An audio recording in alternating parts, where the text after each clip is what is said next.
Hello, hello. Welcome to Get Rich 101. Oh no, this is welcome to Fiance Files. Welcome to Fiance Files On Get Rich 101. on Get Rich 101. Yeah. And here's his fiance. Wait a minute. I was, Tell them who you are. I was trying to say welcome fee, but I said fiance instead. Same thing. Thank you, fiance. Thank you, fiance, being here. And thank you, New Thought Media, for giving Sekou the Yes. opportunity to grow. Ashe, ashe, ashe, ashe. And by the way, thank you to Reverend Briz for helping us out because basically I had to go in through his account. It's a long story, but we are now fixed. We are now fixed. So hopefully it'll stay like this for a while. We won't have to bother him for a bit. Good job, Sekou, right? Yeah, so. So what shall we talk about? Oh, so before we get started, I wanted to point out that you said that somebody was trying to get in touch with me via my website. Yes. And so I went down the rabbit hole. It didn't used to be a rabbit hole, but now is a rabbit hole trying to find my website.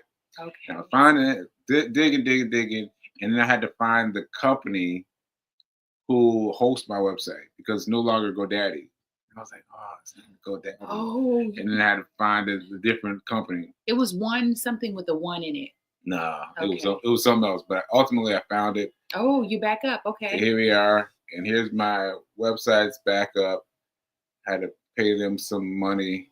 And here we go. So this is it. This is the thing. And then I realized this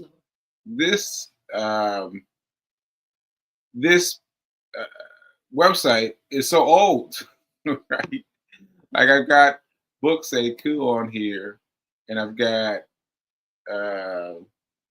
old stuff. That's not old. Yeah, it's old. It's old. Babe, this is not old. It's old. This isn't. That's new. It's old.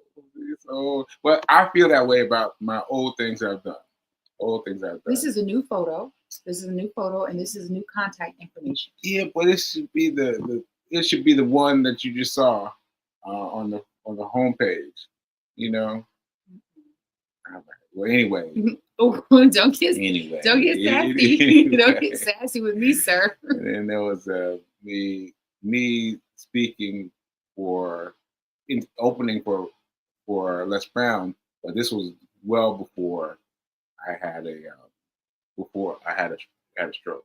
Right. And then the shop I've got mainly like I only got one book up here. Hack Your Pay Now. Hack Your Pay Now. Hack Your Pay Now. Hack Your Pay Now. I don't have any of the books, so I gotta get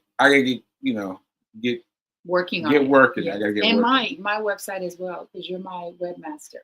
Oh yeah. I gotta get back to practice. Yes, and this will be good practice. I would love to keep you busy with that kind of stuff. Yeah. Your website just needs to be updated. That's all. Yeah. Yeah. Okay. So I want to add share this tab instead, and let me see. And I want to put this guy in. Who's this guy? This is Mark Tilbury. I gotta get it on the right. Here we go. Can you please give me one of your houses? Right? Here's his response. Dad, if you're really a millionaire, can you give me one of your houses? No, I'll never just give you anything. Seriously? So what are you going to do with your houses then? I'm putting them in a trust. And why would you do that? Because if I name you as a beneficiary, you'll pay less inheritance tax, which keeps more wealth in the family. All right, so I'm going to play it one more time because it was a little choppy. There we go. Dad, if you're really a millionaire, can you give me one of your houses? No, I'll never just give you anything. Seriously? So what are you going to do with your houses then? I'm putting them in a trust. And why would you do that? Because if I name you as a beneficiary, you'll pay less inheritance tax, which keeps more wealth in the family. Okay, so that's what we got. And I wanted to point this out because I said that that Reverend Mel and I were the first people to talk about this.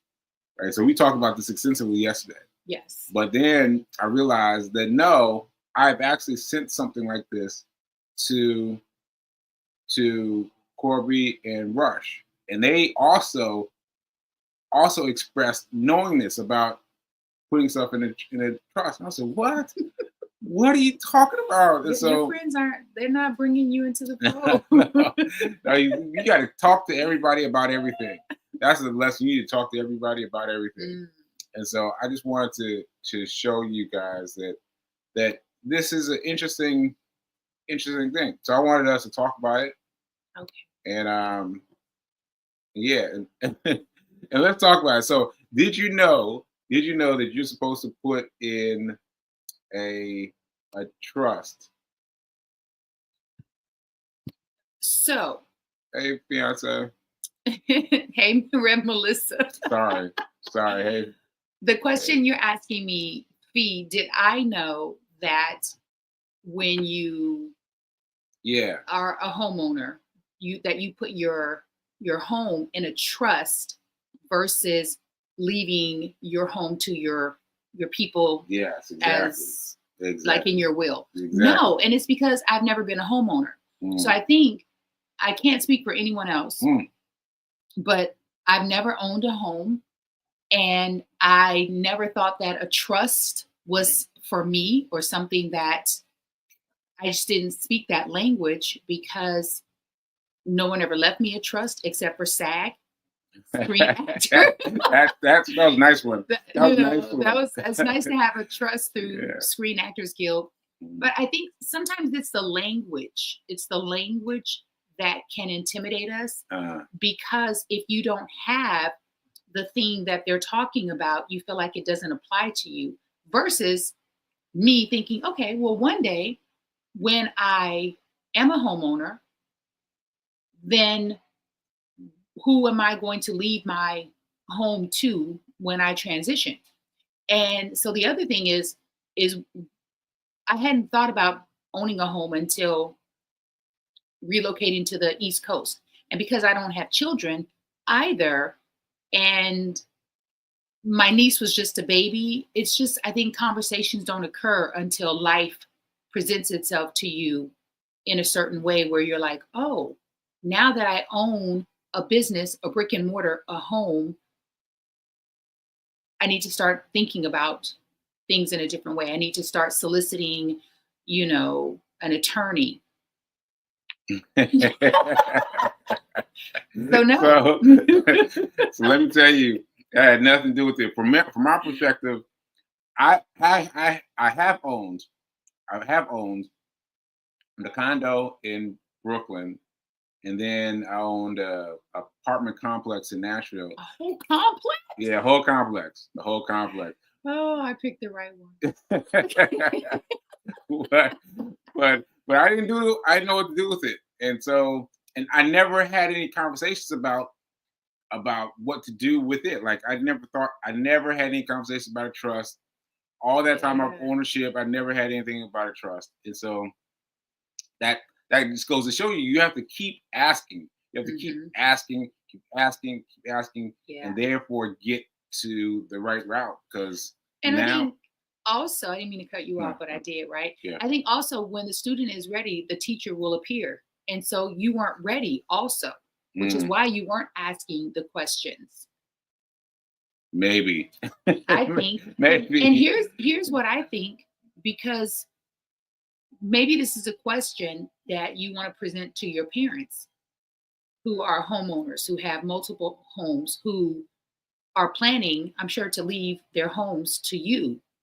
So instead of doing it the traditional way, which is the way that most of us, I don't know if I can actually say most of us, is the way that I believed it happened, is that you left your home to someone in your will. But what this man is saying, no, I name you, my son, as the beneficiary. Yeah. of my home so that you pay less taxes. Because it's, you and Rev Melissa spoke about this yesterday. Yeah. It's all about creating ways to pay less tax on monies, property, Yeah. whether it's a car, a business, et cetera, et cetera. So yeah, sometimes I feel like I'm behind the curve on so many things. You know, you just feel the same way I feel.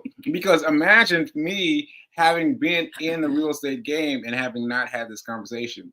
And so this like this interesting thing about asking for more information and being hungry, as Les Brown says, be hungry. Gotta be hungry for your next item of knowledge. And curious. I think also to remain curious. Yeah. Curious. Curious. Yeah. So what else was I gonna say? I just was just thinking about something. What did you say? What did you say just now? About being curious? No. Or shoot. We were talking about beneficiary. Instead of leaving your home to your loved one, you would name them as your beneficiary. Oh yeah. So I was trying to figure out how this looks, because I keep on getting stuck with that. Like, how does it look? So suppose I perish and there's, I mean, Mel added some, but I guess I'm gonna have some lawyer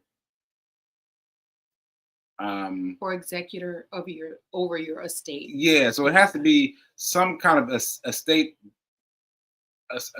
lawyer that has this process, so that if I pass away, there's still someone in their circle that can reach out to the people who are supposed to be reached out to, and then and inform them.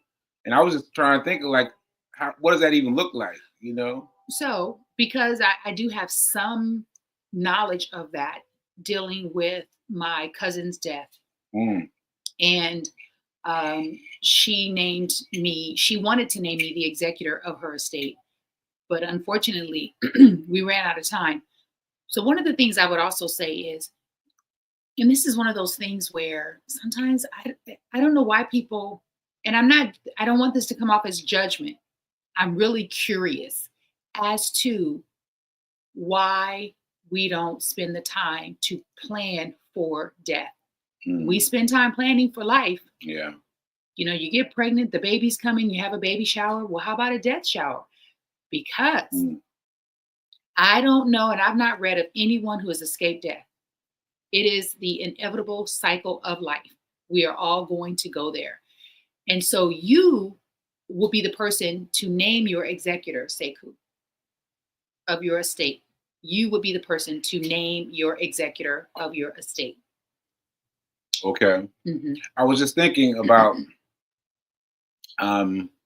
Wheezy.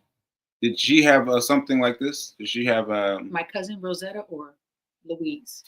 Louise, your best friend who passed away. Oh gosh. I mean, no, I have no idea, because we didn't have those conversations, because we weren't mature enough.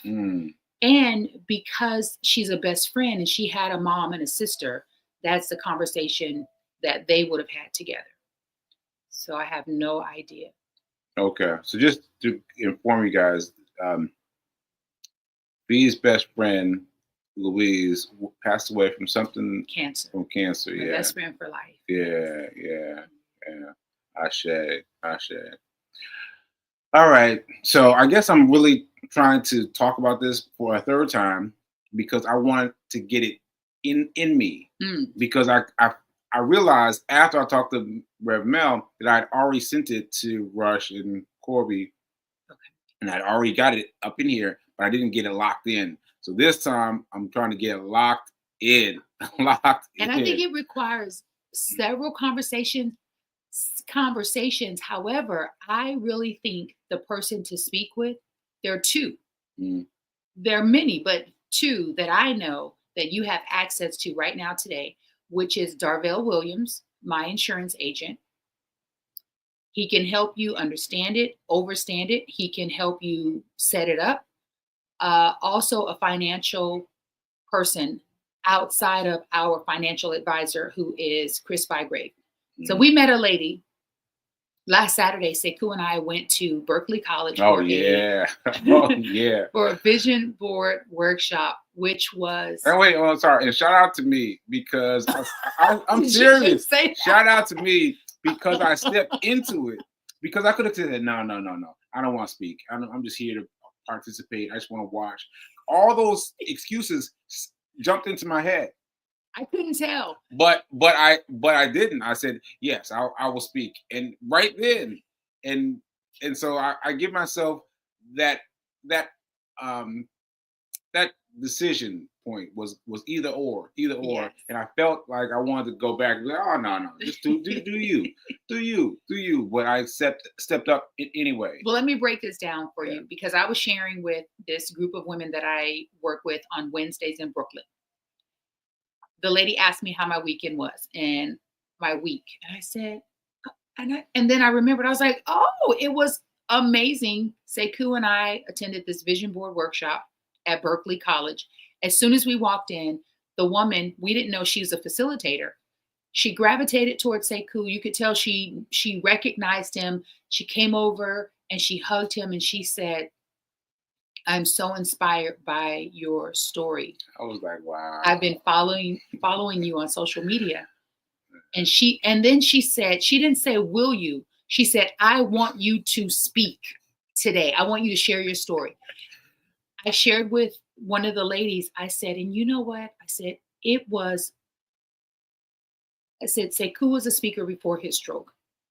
After his stroke, he's been speaking. He's had about 7 speaking gigs. I said, this was the first time where I said he was so fluid. He was in the flow. I said, and you know what? He could have easily said, I'm not prepared. Yeah. And I have a saying, which is proper preparation prevents poor performance. Proper preparation prevents poor performance. And so if you stay prepared, then you're always willing and ready to step into whatever opportunity is presented to you. And you did that. And she said, did he use notes? She asked me that. I said, he didn't use his cell phone. He didn't use paper or script. He didn't pull anything up. No. Because you've lived this. This is your story. Yeah. I said, and I said, because I've shared with this group that he experiences aphasia, because I decided we're not going to claim that. We're not going to say you have. Yeah. He experiences moments of aphasia. Right. But don't we all? Like on some level. Right. I said, this was the first time that he spoke so clearly and so confidently.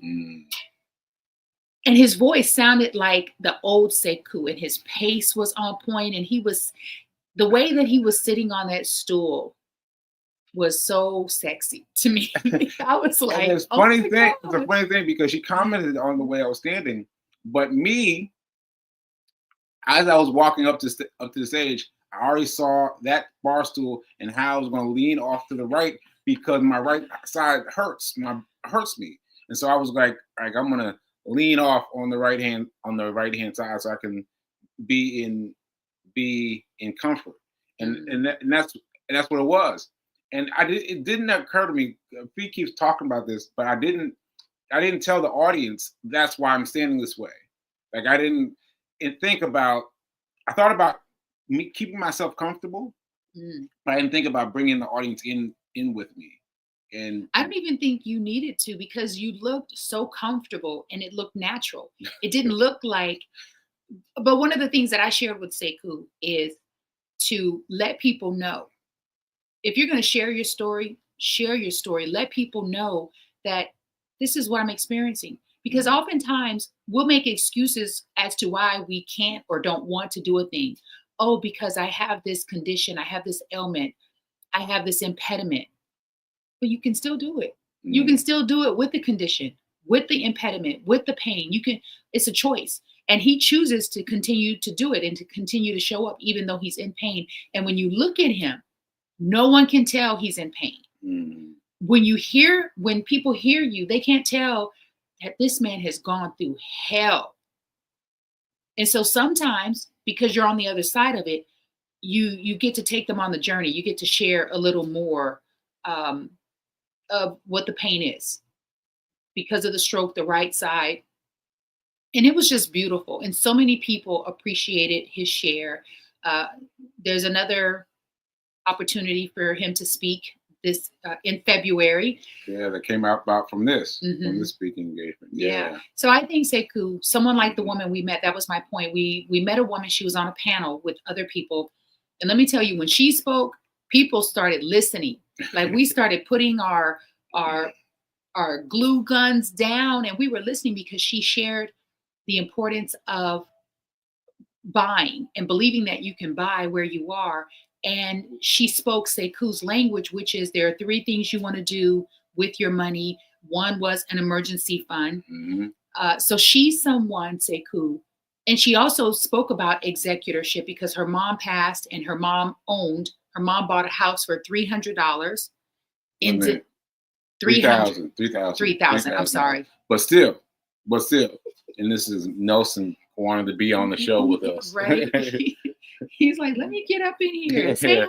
Hey, Nelson. Say hi, sweet boy. You just yes. Yes. Hi. So someone like her can also guide you into getting an executor. Oh yeah. Yeah. And life insurance. So my plan is to have her on this show. Yes. Yeah. So Fee King is working on that and getting her on the show because I got so many questions. So do I. And she was the first woman in her family, I think, who stepped on the other side of the keeping it wealthy lifestyle. Oh, I like that. Keeping it wealthy lifestyle. Keeping it wealthy lifestyle. KIWL. We keeping it wealthy. Meanwhile, I was struggling for something to say, but I'm glad it worked out. Hashtag.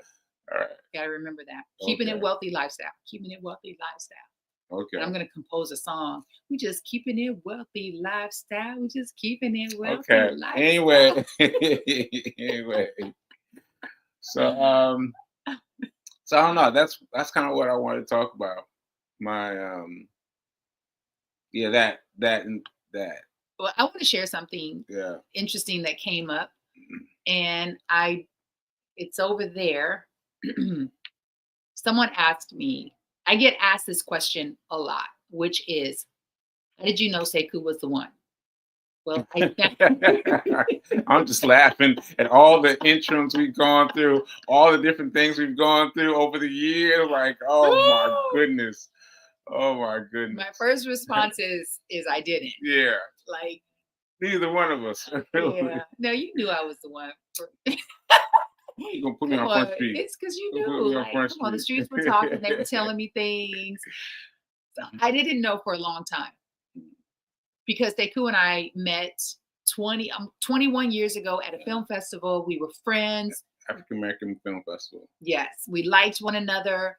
As friends, he would come to LA, hang out with Corby, and invite me, and that's how I met Corby. And I became really good friends with Corby. Yeah. Like really good friends. And I brought Louise, who was my best friend, still my best friend at the time, and she and Corby became really good friends. So it was like this family of friends. And I realized Sekou has been around for most of my major life occurrences. Even if he didn't know exactly what was going on, he'd reach out, I'd reach out. And it wasn't until COVID, WhatsApp group. We joined a gratitude WhatsApp group, me, Corby, and Sekou. And that was the first time I thought, I didn't know any of these things about Sekou. Like, I got to see that you were like a real person. And Rev Melissa is always shocked when I say this because I always saw Sekou as the Black version of George Clooney. He was George Clooney. He was going to be the consummate single man. That's just how I saw him because I was looking at him from a distance. And one of the things that happened was I learned, even though I knew Sekou was a writer and a journalist, I didn't know that he really loved books and reading and knowledge. And for me, I was just like, it was like I was a puppy and my ears perked up. And yesterday I was looking for my book, The Boxcar Children. Sekou has this beautiful bookshelf. Mm-hmm. And I saw this little book titled The Science of Getting Rich. Mm-hmm. I pulled it out, and I have a book titled The Science of Getting Rich. Mm-hmm. Sekou has a podcast based on Mm-hmm. The Science of Getting Rich. Mm-hmm. And I put the books up side by side. I said, this is how you know that I'm your plus one and you're my plus one. I said, because we have the same books in different formats. Mm-hmm. And we've been on the same journey in different ways. And because of being on the same journey in different ways is how we were able to come together. And there were other things, but for me, it was mainly that he was hungry for knowledge. And I love that Sekou is a sharer and a connector. He loves to share, and he loves to connect with people and connect people to one another. And then lastly, and I remember my mom saying this when I was a kid, and when you're a kid, you're not able to process and digest certain things because you're not there yet. And so as a kid, I didn't really understand the importance of finding a man who loves his mother. And I remember my mom saying that a lot. And I was like, but I don't even like men. Like, I'm 8. What are you talking about? And now I get it. And this man loves his mother. And that is so important because there's a level of respect a man has for women in general, but especially when they love their own mother. I don't know, but men that I met that really love their mother and their sisters and their friends, like Rev Melissa's like a sister to Sekou. They're a keeper. You're a keeper, Sekou, right? Yeah. And to me, there's no other way to be with your family, with your family, with your folks, your mom. Yeah. I don't know what other way there is to be. That's a great thing. Just keep being that way. Yeah. Keep being that way because there's no other way to be. Yeah. Yeah. Wow, that's great. That's great, PK. I just heard the whole story for the first time myself, y'all. Listening to her tell the story. That's nice. Oh. That's nice. Yeah. All right, I feel like we should end right there. Okay. End right there. Well. So thank you. Where's my little thing? Now is better than perfect. Now than perfect. Ashe, amen and ashe. And I will see you tomorrow. See you tomorrow. All right. Later.